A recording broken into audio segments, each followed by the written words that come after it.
তিপ্রামাথা রাজ্যে বিজেপির সরকারকে অংশীদার, অথচ তাদের ছাত্র সংগঠন রোমান স্ক্রিপ্ট নিয়ে দুদিন পর পর আন্দোলনে অবতীর্ণ হয়। বিধানসভায় তিপ্রামাথার বিধায়কের উদ্দেশ্যে আমি বলেছি, রোমান স্ক্রিপ্টের নামে লোক দেখানো গট-আপ আন্দোলন করে কোনো কিছু আদায় করা যায় না। সাংবাদিক সম্মেলনে কথা বললেন সুদীপ রায় বর্মন। আমি জিজ্ঞেস করতে চাই,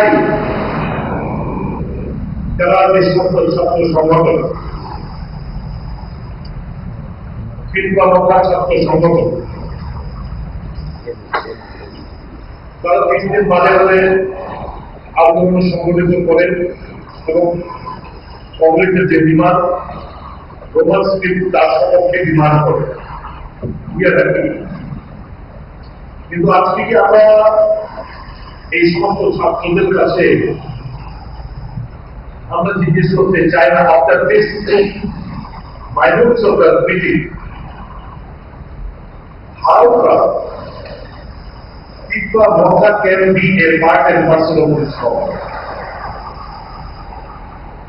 How come Tipramatha be a part and parcel of this problem?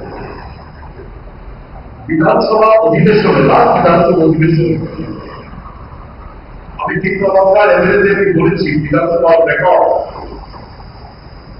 যে স্ক্রিপ্টের আন্দোলন করে, লোক দেখানোর আন্দোলন করে, অর্ডার আন্দোলন করে কোনো কিছু আদায় করা যায় না।